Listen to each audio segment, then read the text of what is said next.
Dave, what more did we learn from this morning's press conference? Well, we got a couple things confirmed that had previously only been media reports. One, we got it definitely confirmed that this is being treated as a terrorist incident. Also, there were reports yesterday that witnesses heard the attacker cry out, Allahu Akbar. We heard from authorities. They have also heard that from witnesses, although it hasn't been absolutely verified by them, but they concurred with that. We also learned the history of the attacker. He has been involved with police since a young age for petty crimes. He's been in prison since 2013, again for petty crimes, not terrorism related, and he has benefited from some short-term releases over the past couple of years. He's had about 20 of 1 or 2 days, and he was on one of these releases when he carried out this attack. He was released on Monday, and he may have murdered an old accomplice in a crime, in a jewelry heist.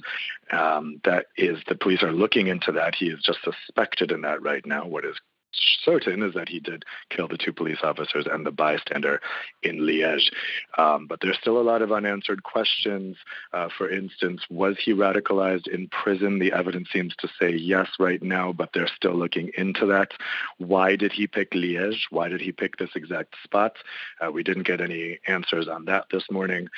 We also don't know whether he was in contact with any terrorist groups. We do know that ISIS has recommended online for people to carry out this kind of attack. We're taking the police, taking weapons from police officers and injuring them with it.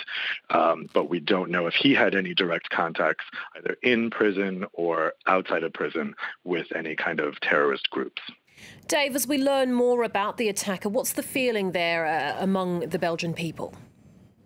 Life goes on as normal here. This is a country that has grown used to these types of incidents over time. But certainly there's a great feeling of loss for these 2 police officers, particularly among law enforcement in this country.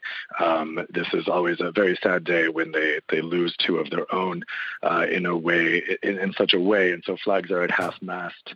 But otherwise, life goes on. There is a feeling of frustration, though. People really want answers as to why this individual was able to benefit from the short-term releases if he was indeed, as we are hearing, being watched for possible radicalization, that he was tangentially involved in other people's files, other people who were being watched for radicalization, that they had extensive contact with him.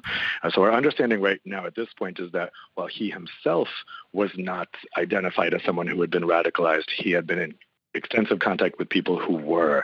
And so why wasn't he watched more closely during these short-term releases? Those are the answers that people here in Belgium are looking for. We didn't get those answers this morning, but certainly those questions will continue to be asked.